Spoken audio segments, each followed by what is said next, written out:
stranded in space on a ship crashing into the atmosphere of an unknown planet, Emile Spencer knew that the only way to survive would be by his own wits and guile. He vowed that somehow he would find and slay the titanic cosmic beast that put him in this predicament, VY572. With every installment, we follow Emile's explorations and discoveries on this journey of revenge against all odds. I'm Midnight Jester, and this is the Left Behind Starforge series. Last time, Emile finally made it to Hyperion. He was able to get back to his ship after the, not exactly battle with the Vault Hunters, but a confrontation with the Vault Hunters at the very least. Got back to his ship and was able to get to Hyperion, though it was a little bit beat up by the time he got there. Emile did some slightly riskier maneuvers in order to better cover his tracks of exactly where he went after he bailed out of that situation. So he pulled into Hyperion with a ship that was rather beat up, just barely managed to not actually crash into the station after coming out of a warp at a weird angle, got in there. The very first person he got in contact with, though, was somebody that he once knew at a company called LasTech, a lawyer robot that works for that company named Deuce, who demanded that Emile talk to them first. Emile learned that there are kind of two factions in Hyperion right now, and they're at odds with each other on the legal battlefield. LasTech seems to think that Hyperion operates on proprietary technology. Hyperion does not respect or acknowledge the kind of cease and desist that they've gotten, nor the attempts to buy them out. They've basically just been ignoring LasTech's presence, and Deuce wants to put a stop to that. They made a deal with Emile, and from Deuce's perspective, the deal was that Emile was going to get Hyperion, which is a mobile space station, to set their course to go farther into the Terminus. Right now, everything is in the Outlands, where law is not really as respected. It could take a while for anybody from the Imperium to really enforce anything, and so Deuce wants Hyperion to go back into the Terminus where they can have the full backing of the Imperial law, because they certainly believe that they have a valid case.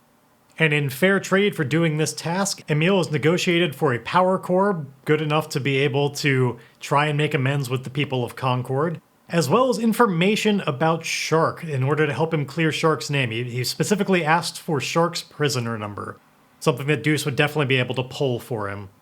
However, from Emile's perspective, he has no intention to actually go through with the plan that exact way, because when looking over the contract, Emile determined that the exact patent that LasTech has on the jump technology that Hyperion uses could be circumvented with just a little bit of alteration to the code. So Emile swore specifically to put an end to the negotiations, a bit of soft language that Deuce was not able to catch. And so now Emile has been left to his own devices in Hyperion to go about and try and get this taken care of. He's got no particular timetable on it, the biggest one really being that Fern, who I think would be back on the ship. I don't think Fern got off. Emile would have just kind of left Fern behind and be like, I'm going to try and get this taken care of as quickly as possible. Wait here, I'll see what's going on, and then I'll come back and get you. But depending on how this goes, it may not be that safe out there, and I don't really want to put you at risk. So I think the first thing that we're going to go back to is Emile indeed heading back to his ship, and we see, as Emile is walking past, all of the just battle damage. Again, not as much from the laser fire, though there are probably some scorch marks from where the Stardust was hit by the Vault Hunters. We see a little bit of that, but the main thing is we see the back quarter panel that just entirely is missing. There's this section that's just almost indented from having so much less hole on it, and it's got all these dents, and it's been banged around. It is in need of some major, actual time-consuming repairs. But right now, Emile's just walking past that to head back up the ramp to get on the ship and talk to Fern for a moment. And Emile says, okay, so here's the situation. We're not in trouble like in the last place or anything like that. It's not my favorite things going on here. If I'm gonna level with you, a little bit of my past has kind of shown its ugly head around here. We got a guy who thinks he's in charge that goes by the name of Deuce. And he wants me to do a bit of a job for him. I know I promised you that I was going to get you home, and I'm standing by that promise. Okay, I'm not trying to put that off. And we already see Fern has been like, Fern is not in the hominid form right now. It's just kind of like still in the more amorphous kind of blob form, but shifts to a color that's a little bit more of a hue that Emile understands is like conveying a little bit of nervousness. And so Emile's trying to diffuse and says, kind of gets ahead of it and says, no, trust me, I'm not trying to put that off. We're still going to do that. I need more information about seeing if we can find an already plotted course to get there. I've got the coordinates for your home, but this is a station that's been all over the place. If anybody's got some good maps that I could purchase, it would be here. I'm going to try and do that, and then also kind of wrap up some of my own shit while I'm in the process. I'm hoping I can do the same thing at the same time, but if I'm being honest, it's going to take a little while. The ship alone just needs some repairs. All those bumps we took on the way in, that could take, I don't know how long. I'm going to get out there, see if I can find somebody to repair this sucker, get started on that. And then, you're certainly free to go about and do what you want. I don't know how this place will take to you or not, but, it's up to you. Do you want to come with? Do you want to stick around here? Are you, how you feeling about this? And I don't actually know what Fern would be thinking there, so I'm going to actually I'm going to do a couple of oracle rolls. I want to see if this works. I'm going to actually roll a character goal for Fern right now that's going to be more representative, hopefully, of just kind of an immediate sort of goal of what does Fern want to do right now. And if that doesn't wind up making it clear, I'm just going to do some kind of some regular old ask the oracle a question and then roll to see what happens. But let's see if this works. A character goal for Fern right now is claim a resource.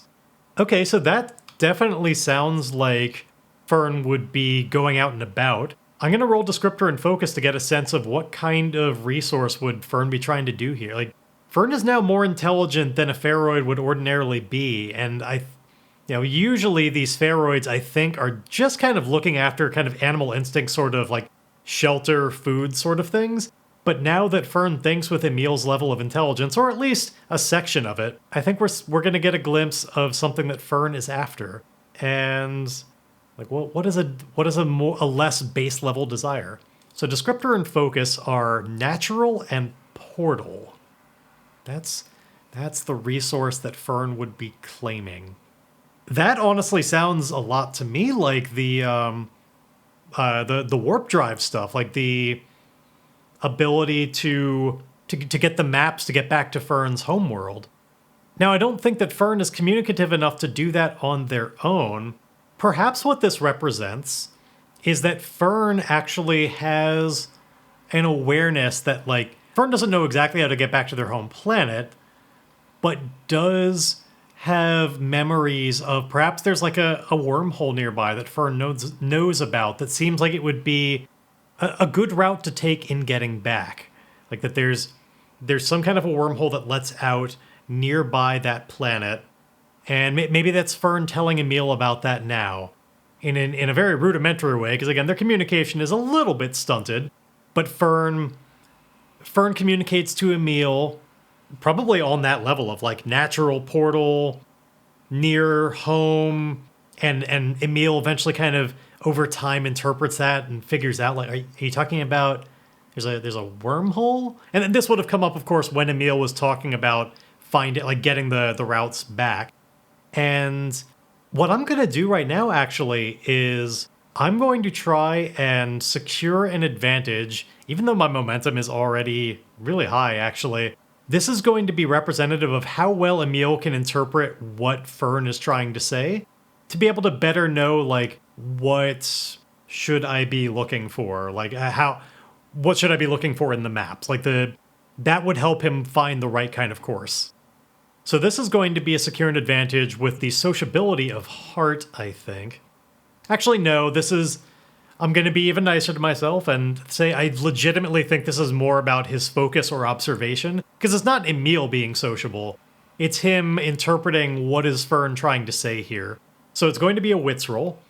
And let's just get started with that. Can Emile get an idea about this wormhole and details about it in such a way that it would help him later try and purchase some maps. Okay, we start off with a weak hit, so I get to choose one. I could either take +2 momentum or add +1 on my next move, not a progress move.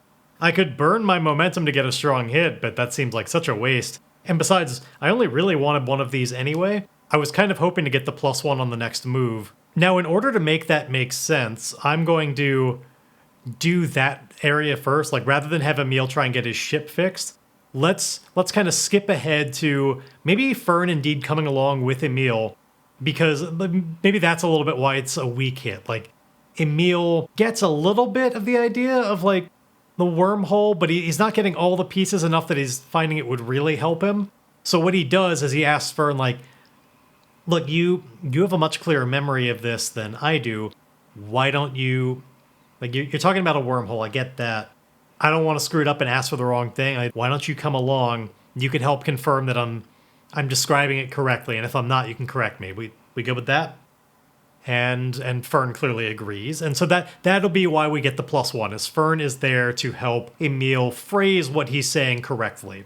And so Fern and Emile are kind of walking along in this space station, and I think we see this like wide open, almost like Bazaar area. Like, we leave the hangar area, and I see this as like a giant circular room with like a big glass dome overhead where you can just look out into space, and there's certainly, lights and stuff up above. Probably like all kinds of like neon colored lights kind of delineating different sections of the Bazaar. So you can, if you ever get lost, because it's a huge place, you can look up overhead and you can see like, okay, the red section's all the way over there, and it's like lots and lots of different colors, but you can look up and get a sense from far away where you need to head generally if you're getting a little bit turned around.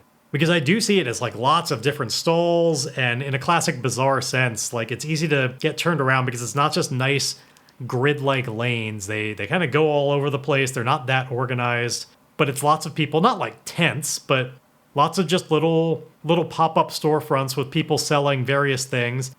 I don't think all of them are necessarily Hyperion, like full-time residents. I expect because this is a mobile station, there's a lot of trade that happens here.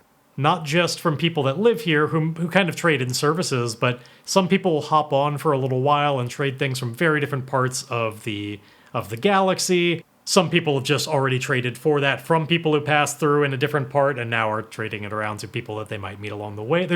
It's a big hub, and it's busy. This is the closest we've gotten so far to kind of that Mos Eisley sort of like, how in A New Hope we've got just a bunch of humans until we finally reach the Mos Eisley Cantina, and now it's like, oh wow, look at all these different types of aliens and just humanoid creatures around here. I think that's what we're finally getting here. A lot of just snippets of different languages we don't understand. This vibrant, just like, there's probably diegetic music happening of different musics from genres from very different parts of the galaxies. People dressed in different fashions that, like, I'm just as a player not nearly well enough equipped to really get into the details of what we're seeing, but it's a hodgepodge. Colorful things from all over the place. Now, Emile and Fern are not familiar with this area, but we see Emile's got his heads-up display. It's connected to kind of a public guest network sort of thing, where he can load up a map in front of himself. It's still a little bit hard to follow just because it's so, like, again, it's not very linear grids or anything like that. It's wending your way through all kinds of little areas that don't even necessarily look like paths at first, because some of it's a little bit cramped, and then you realize, like, oh, no, there's a person cutting through there. I think it's a little bit chaotic in that sense, where the map is far more like zoomed out. It kind of tells you on that broad level, these colored zones are for these types of things, and maybe a few of the highlights within there and like landmarks, but it doesn't show you direct paths or anything. It's people are kind of fending for themselves and squeezing through stalls and sometimes knocking things over, and you'll see vendors getting into arguments with people who have like brushed up a little bit too close and suggesting that they damaged their thing. Like, there's a lot of energy happening here. And Emile and Fern, kind of in contrast to that, are very slowly making their way through, partly because Fern is a slowly shifting blob, and partly because Emile is trying not to get lost and is a little bit overwhelmed by all of this. It's been a while since he's been in any kind of place this sort of, like, active, and it's a little bit claustrophobia inducing. Not that he full on is claustrophobic, but like, it brings up a little bit of those feelings. He keeps looking back to make sure he's not losing Fern because he feels like that could happen so easily. But eventually, they do indeed wind up in this district that is... Let's say that this is an area that's kind of for people that are hiring for like crew members and stuff like that. Like, it's kind of the job board sort of area.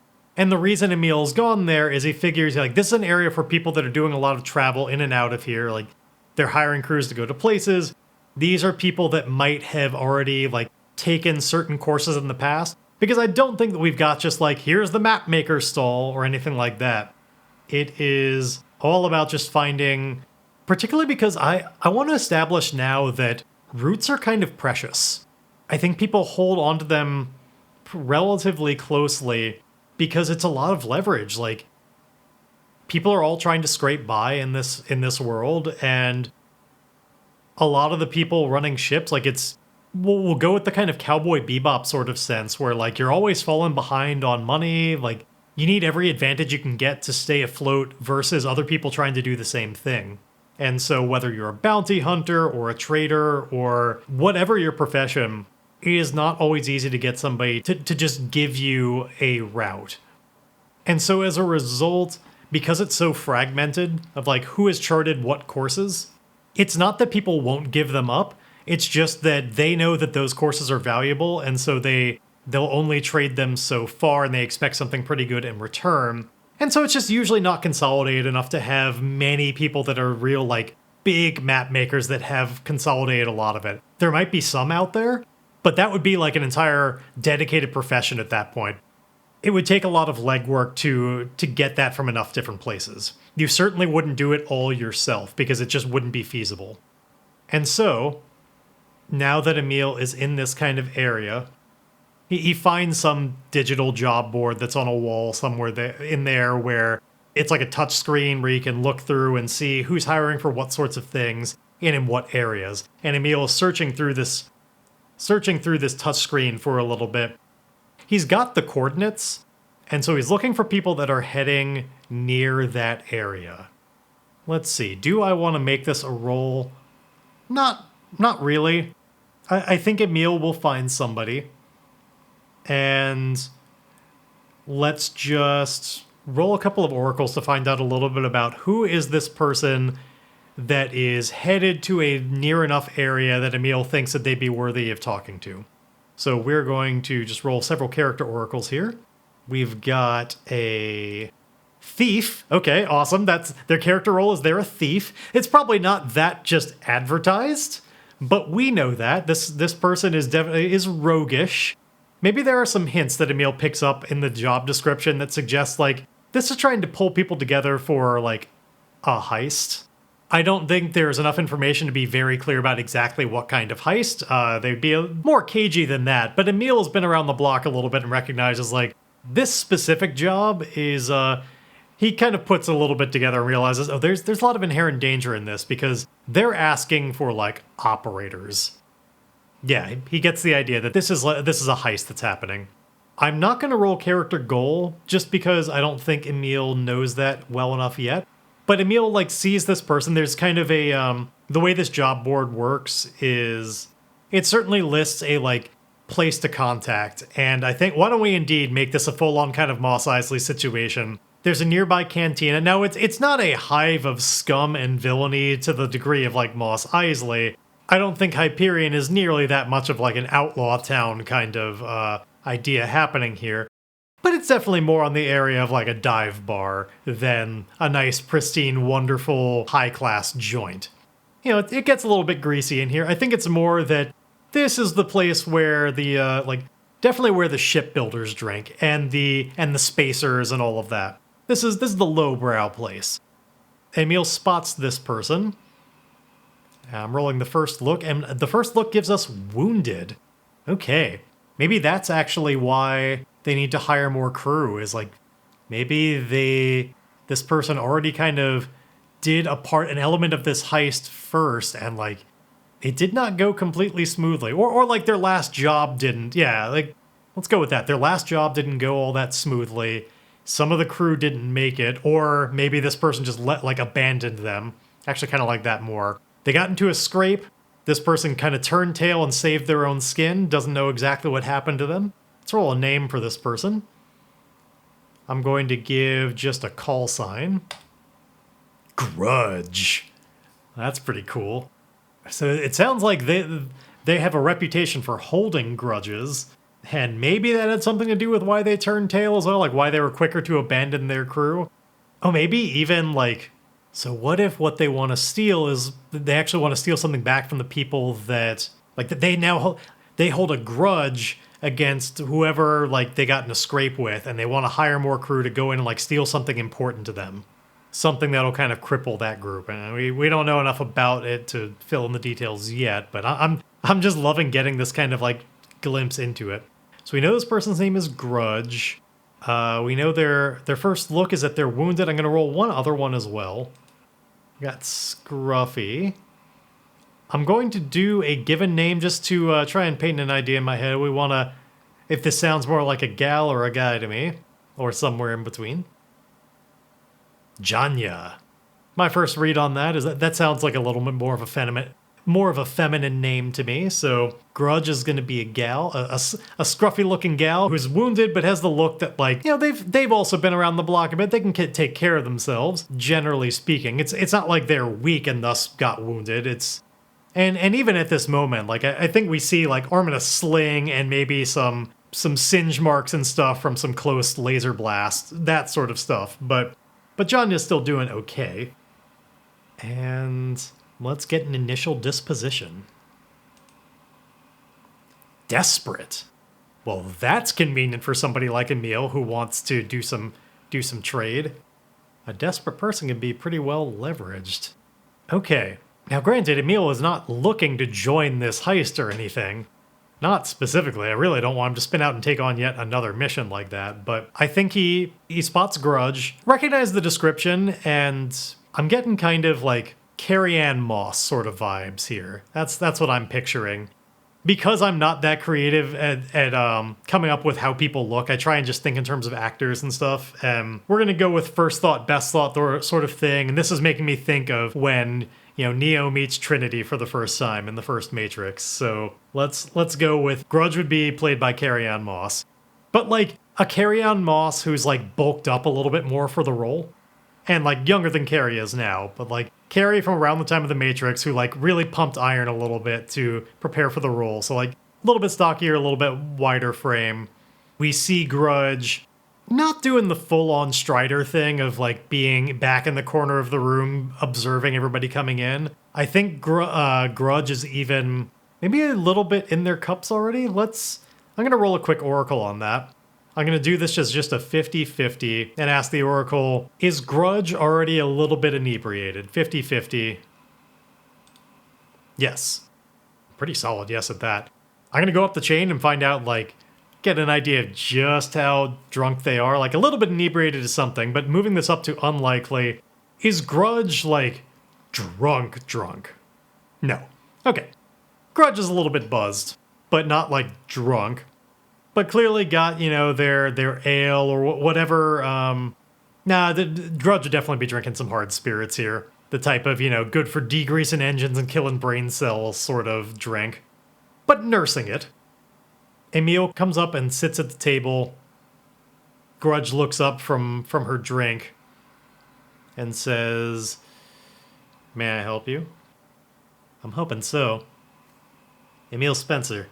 And Emile, you know, holds out his hand, or whatever they commonly do in this universe to introduce.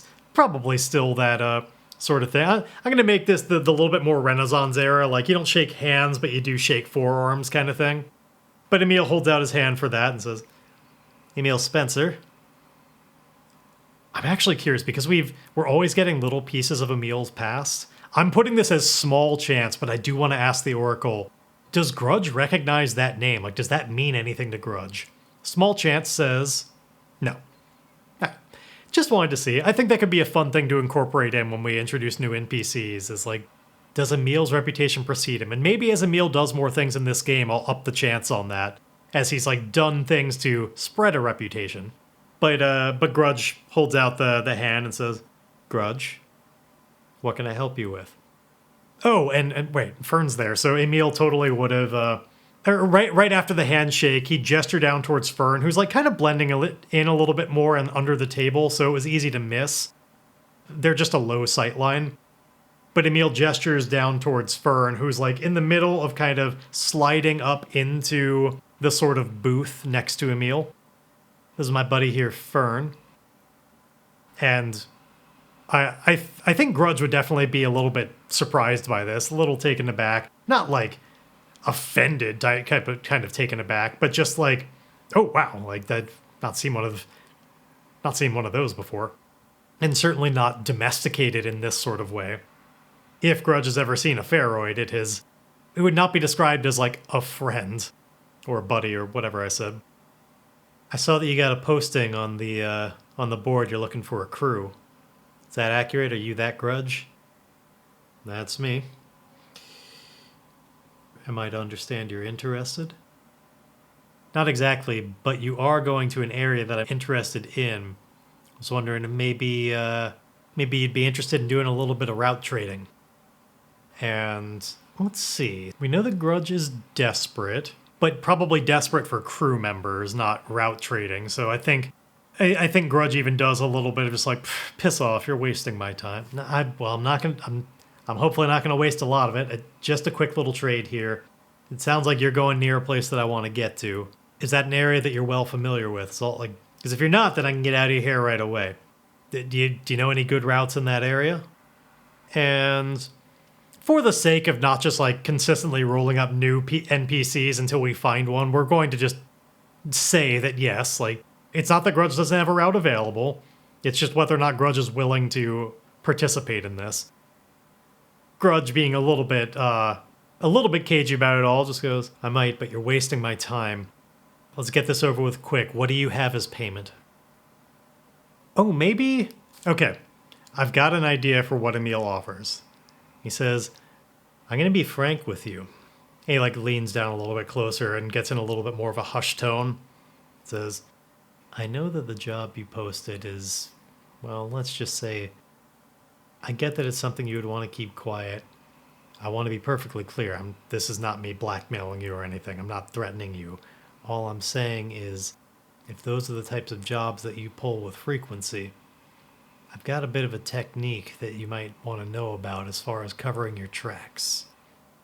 As I'm sure you know, it's not that hard for somebody with the right capabilities to track the signatures left behind when you jump. You leave a little bit of breadcrumbs when you do it. I got a way to try and cover that up.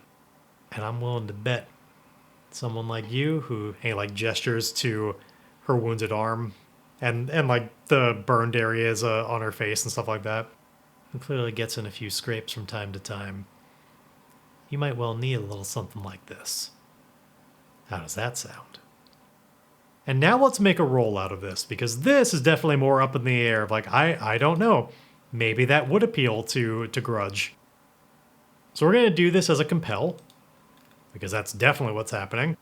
We're just bartering right now, so this is a heart roll, and I'm going to get my +1 from the move that Fern is able to help with, largely because once we broaden this out a little bit to a little bit more of the negotiations over like the exact area that Emile's looking for, something that I'm not going to focus on every single sentence of how we get there, Fern would be able to help with that and make sure that we're getting what we actually want. So a compel with a +1 using heart, and we get...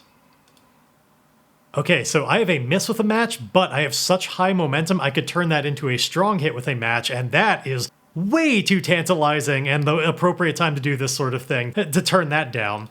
Let's turn the critical fail, worst possible result you can get, into the best possible result you can get. It's a real shame too, though, because both my challenge dice were 7s, and my action die turned into a 7, so I almost just got that strong hit with a match all by myself. I was 1 shy, but that's okay. It felt a little wrong to have so much momentum right now anyway. We burn it all in this moment. Perhaps that indeed represents the more protracted conversation that has to happen, as I think we like leave the cantina for a bit to like their quarters, like a much more private area to be able to discuss this, because they want to be able to get into some more details on what's happening. I think it's partly because of what we talked about, where all this stuff is very like closely held secret stuff. Like you don't want just anybody overhearing your good charts. And also there's probably like a computerized element to it that Grudge may not have quite as portably nice of a computer setup to just share that digital information. So Grudge takes Emile back to her quarters. And I am not going to make the match of the strong hit that, a matchmaker type of situation. I don't think it's that they so immediately hit it off and start like romancing each other. Much as I kind of would like to incorporate that sort of thing into the game at some point and really like form that kind of like connection with somebody. It'd be cool. Not going to be this moment. Maybe if we get more of a connection with her down the line. No, I think what I'm going to do with the match, like the success itself is certainly, they'll do what you want, they'll agree to your conditions. I take +1 momentum from it. That's going to represent that Emile is going to get the charts that he wants. He's going to get a course that'll help him get Fern back to their homeworld through this wormhole and all of that. A kind of backdoor route that like it through Fern's help of communicating information about this wormhole and like working with information that Grudge has about the area, they're able to kind of make almost like it's like a permutation on, it's a little bit of a spin on Grudge's course that happens to go through this wormhole, and it saves some steps. I'm going to say that we can indeed do it from here. The match, however, because Grudge is a little bit drunk, I think Emile is going to, or not drunk, but tipsy, like because Grudge is a little bit less careful about exactly what she says, I think Emile's going to get an opportunity to learn a little bit more about the heist that's going on. And this is a big match. This is a 7-7 match, so it's going to be some good information that he can use. Well, oh, should it be that, or maybe Grudge? Maybe Emile spots something in Grudge's room that would be information on VY572, something he could use. That kind of rare opportunity. So perhaps what it is like they're going over, like in order to chart the course together, it takes collating various data and like information from flight logs and stuff that's on her computer that has like attached pictures and everything like that as it orients via stars. And in one of them, while they're going over this, Emile sees, it's not full VY72, but sees a pretty large smear out there in space. And there's like data on when this happened, and because it's such a high match, we're going to say that this was not that long ago. Maybe as recently as like a month ago or so. But I don't imagine these smears move on like a galactic scale that quickly. Like on the scale of a sector, they don't move that quickly. They're just kind of slowly ambling towards things. So it was like a month ago. Now, in order, like, I'm not going to just immediately give myself progress on if it takes me to the end of my days, I will find VY572 and destroy it. I think Emile needs to pry a little bit more information about where exactly that was, because it's like, let's say it wasn't directly related to this route. It's not like it's on the way. He'd have to divert to do this. It's something that kind of like Grudge scrolling through the pictures on her phone to get to the right thing. Like, while scrolling through to the right information, Emile spots that, and it's like, wait, hold on. Stop that. Go back a bit. Let me look at that picture really quickly. And because we have the strong hit with the match, clearly, like, she does indeed let him do it, and he analyzes this picture and goes, hold on. The data's a little corrupt. To make me have to work a little bit more for the progress on this, I'm going to say that perhaps even related to the smear being nearby, the data is a little bit corrupt as far as the exact location. And so it's nothing that you could just find out at a glance, like where were you when that happened. It's got like proper time-coded information about when it was, so he knows it was recent, but he doesn't know where exactly based on the corrupted data. He points to the smear and asks, do you remember where that was? And Grudge kind of takes a look at it and goes, I mean, not offhand. I've been to a lot of places. I don't know. I'd ordinarily pull up just the coordinates for you, but of course, and she like points to the corruption and goes, yeah. Mind if I download that? And clearly Grudge was amenable, and so was able to throw that in. Emile downloads the picture so that he can analyze it later and try and like decorrupt the information, stuff like that. And he like points to the smear in there. He said, "You see that like colorful blob in there?" And I think it's pretty faint. Like Emile was very perceptive to even pick it up, especially when flipping through quickly. And Grudge is just like, oh yeah.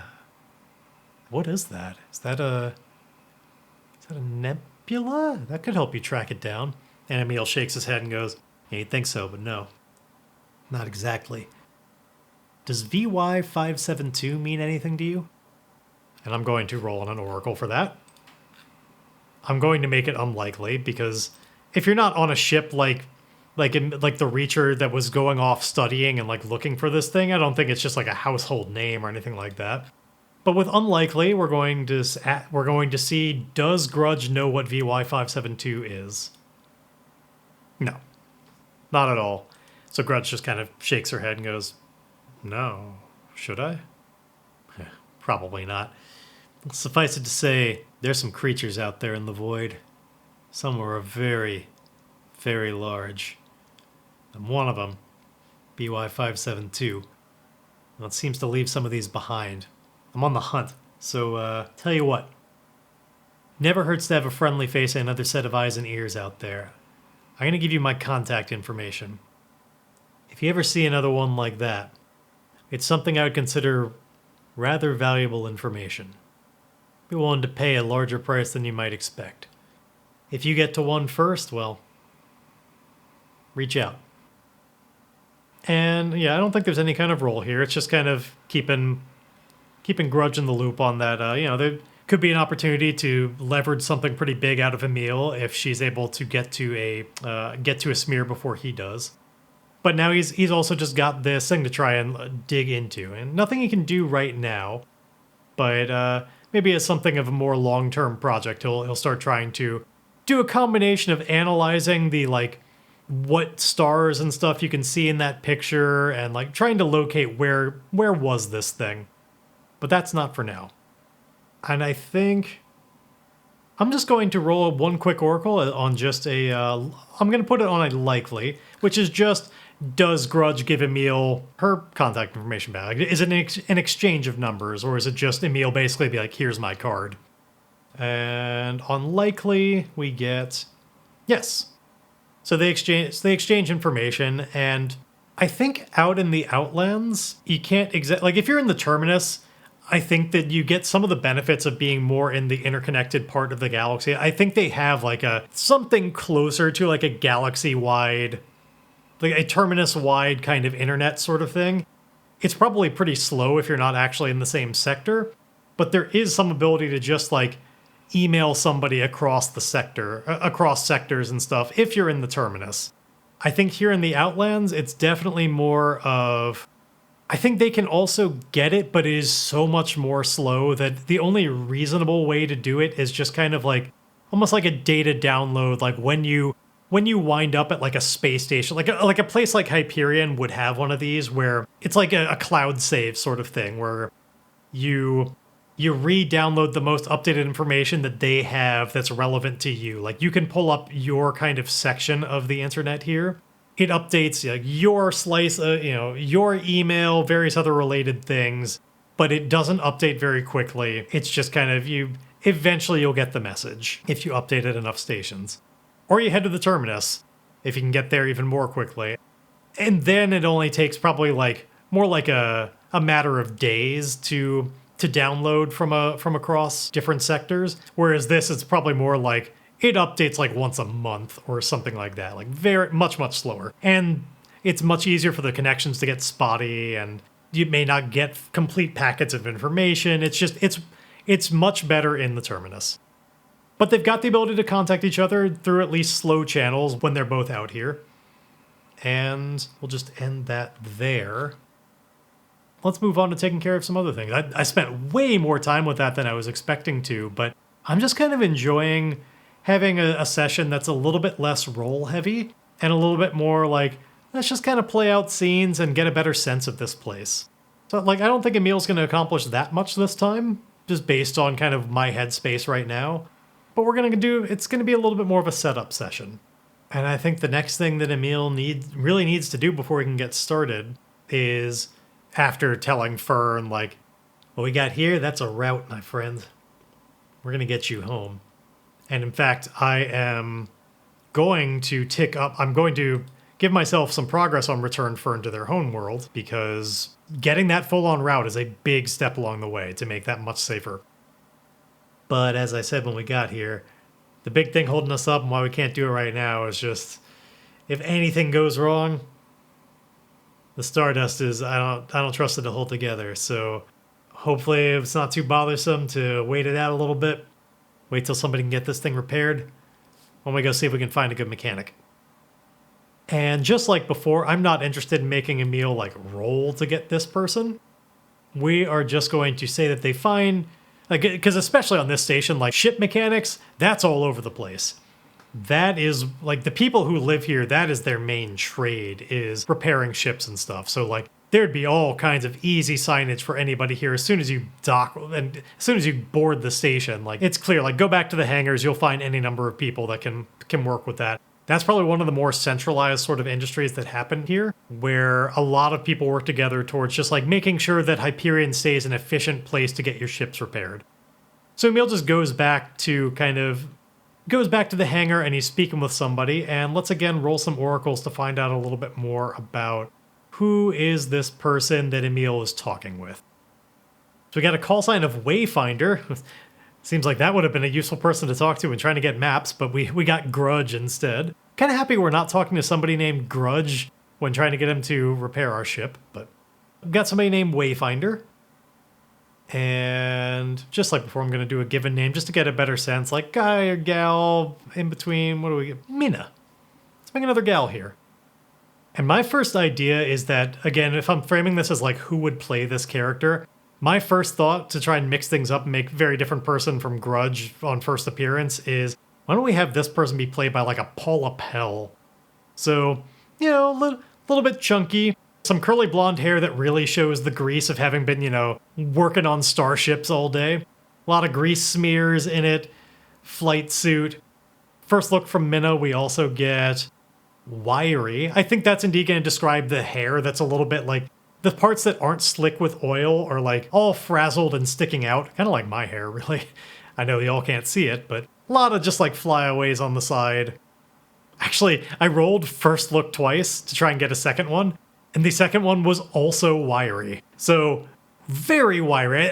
I'm going to interpret that as like, it's not just the hair, it's everything. Like a very disheveled person, even beyond just that they work with their hands on like greasy, dirty stuff all day.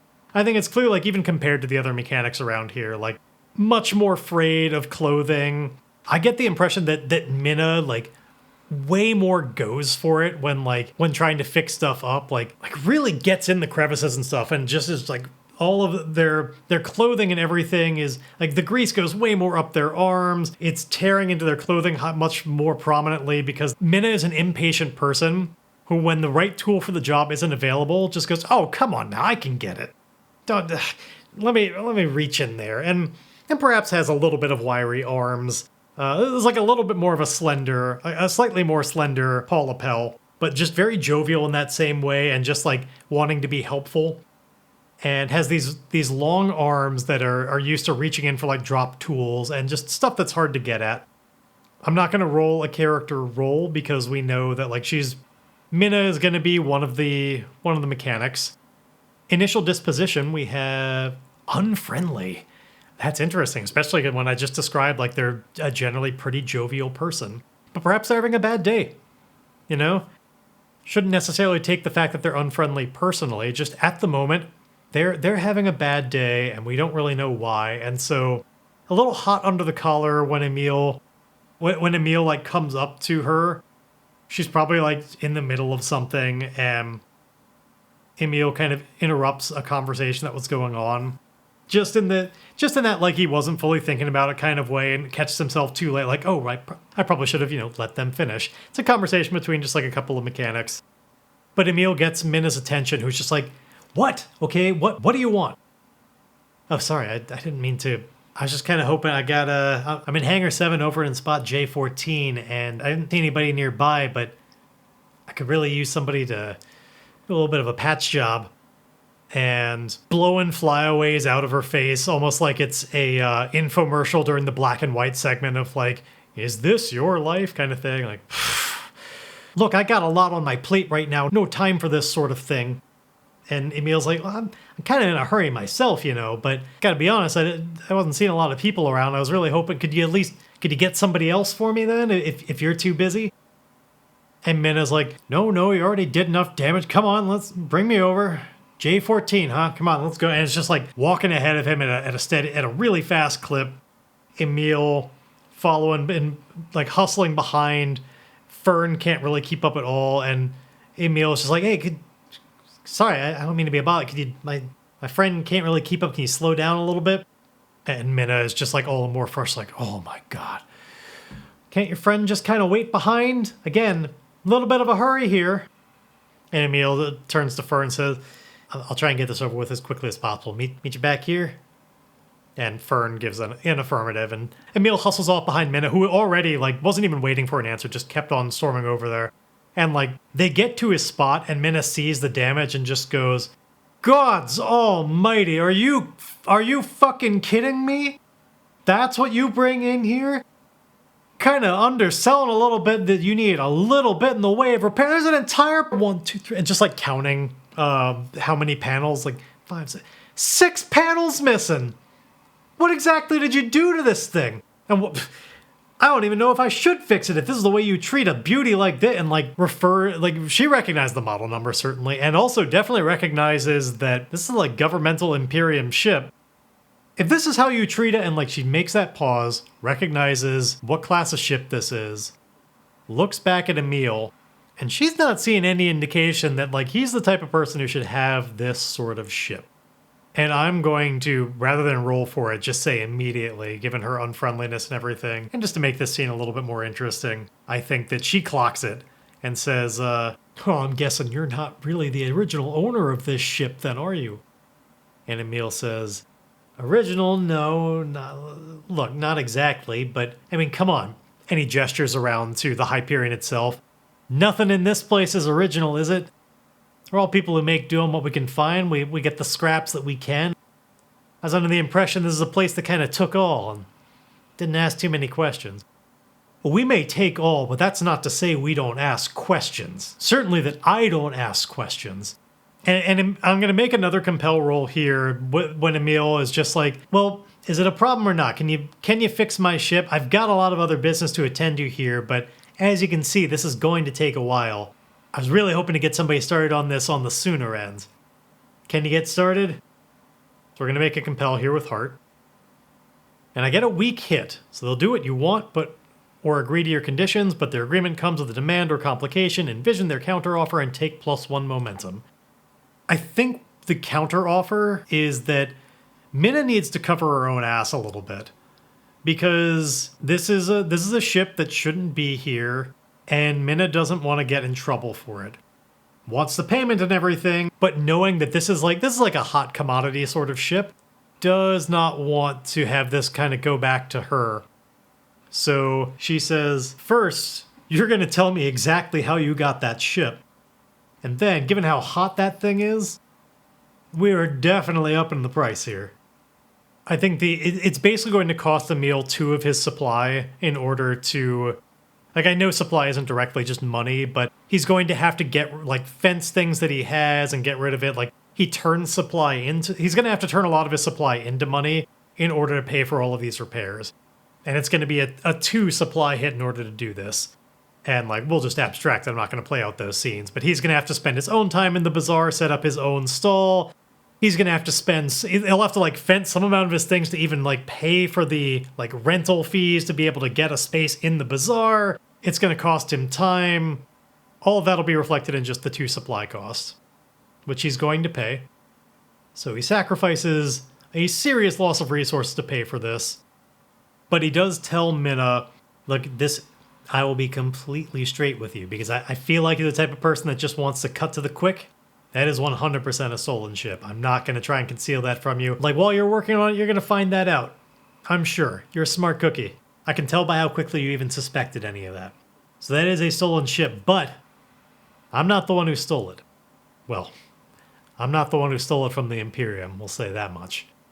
As far as how I got it, I'm not going to tell you from where, because that would be putting people in danger that are not part of this negotiation right now. But some people did steal this ship originally, and I stole it from them. It's part of a desperation and a survival thing. Now, I want to be perfectly clear, though. I want physical damage repaired, however, nothing on the inside. I'll take care of all of that, and most importantly, if at any point during these repairs you need to use the computer system on here, you certainly can, but you may see references to an AI named Tetrahedron.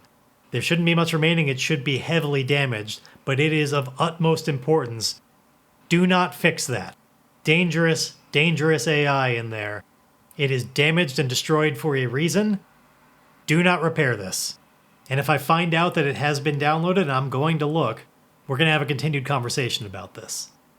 And I think Minna gets like right up in his face when he tries to get a little bit intimidating like that, because I picture Minna as even being... Minna is definitely like taller than Emile and is literally looking down at him like chest to chest against him and goes, oh yeah? And what exactly is that going to mean, Emile Spencer? And Emile says, nothing as brutish as a fight. Nothing like that, but come on. I'm seriously just trying to stress how important it is. Don't touch that. It's dangerous, okay? Like, seriously, when that AI was active, it was trying to shoot at people coming aboard. Oh, maybe you weren't supposed to be aboard a Solon ship? Yeah?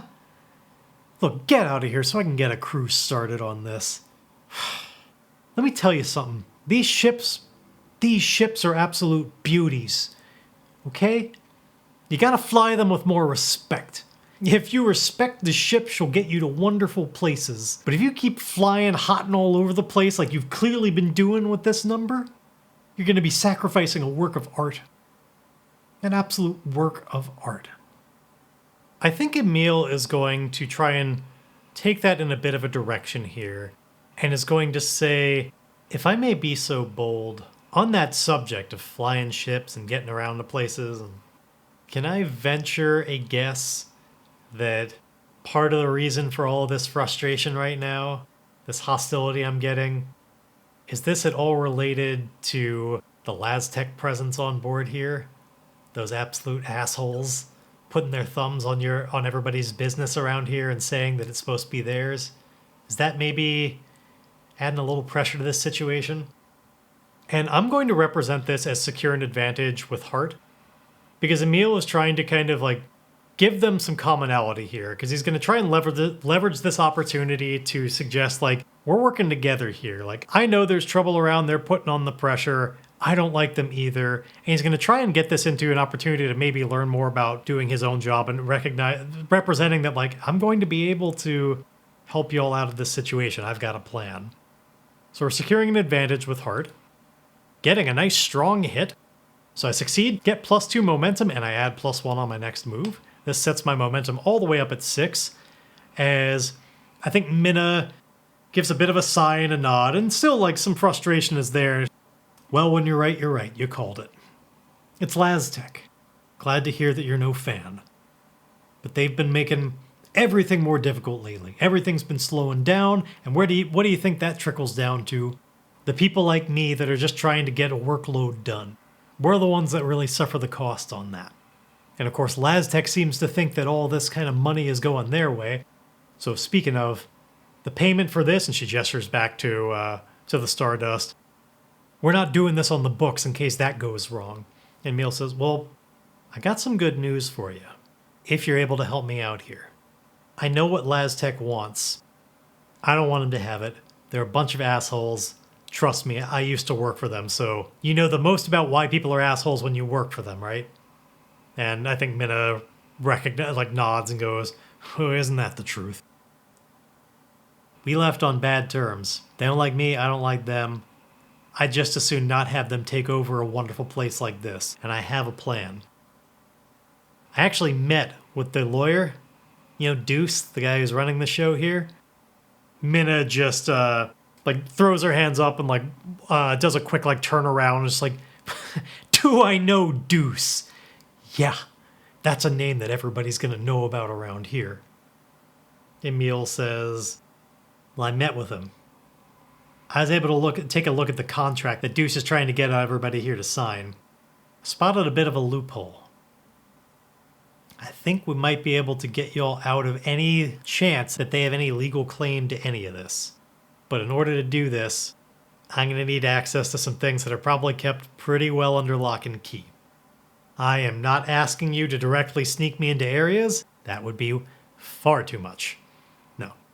All I'm asking for is, I know this place isn't really big on leaders or anything like that, but could you point me in the direction of, say I wanted to talk to whoever's in charge of the actual jumps this station makes. Whoever sets that. Who do I talk to? Where do I go to have that conversation? If you help me out with this, I may be able to get LasTech out of here for good. So what do you say? Can you point me in a direction? Can you open up a door to a conversation? And let's make another compel here. Once again, Charm, Pacify, Encourage, or Barter. We're rolling with Heart. Gonna have the +1 from my Secure and Advantage, and let's see what happens. Alright, getting a nice, strong hit. They'll do what you want or agree to your conditions, take 1 momentum. Putting me all the way at 7, and Minna nods her head, and I think visibly gets less hostile with Emile. She's still got a little bit of a, bad mood energy, but it's clearly not directed towards him anymore. Looks around and goes, I think I've got exactly what could be able to help you. Not now, though. It's a little bit too active on the station at the moment. But I'll tell you what, meet me back where you first found me. Tonight, 3 o'clock. I'll take you to the underground. And with that first step, I am going to give a pip of progress to I will bring an end to the negotiations of Hyperion. Give ourselves 2 bits of progress on that. But as for what the hell is the underground and what Emile's going to find when he gets there, you know the drill. That's just a question for next time. You like what I'm doing and think it sounds fun? Well, I have got some good news for you. Right now on bundleofholding.com, one of the RPG bundles they have going is Ironsworn, Starforged, Sundered Isles, which is a high seas pirate kind of version of Starforged. I've not yet played it myself, but maybe someday. And Delve, the supplemental rules to Ironsworn that I think have got some really good meat on it. You can acquire all of those right now for only $14.95 over at bundleofholding.com. Look at their Ironsworn and Starforged bundle. Highly recommend you head over there. In fact, I am asking you, if you don't already own these games and you've made it 16 episodes into my podcast, it sounds like there might be something there for you, and please give it a try. Head over and pick it up. But if you're just sticking around for the prompts, well, I've got 2 for you. So this week I'm going to mix it up and give you the prompts first. So the prompts are going to be Engulfed and Lair. And what I want you to do with Engulfed and Lair is come up with a byproduct. What I mean is something is being made that would not be described by Engulfed and Lair, but in the process of making this one thing, you happen to get this other thing as well that would be described by Engulfed and Lair. Now, this doesn't have to be literally like an industrial byproduct or anything like that. It's up to however you want to interpret it. That's the magic of these prompts. Let me know how you take Engulfed and Lair and apply them to a byproduct. Send me your thoughts over at starforgedpod@gmail.com. I'm eager to hear them, but for now, play me out, music.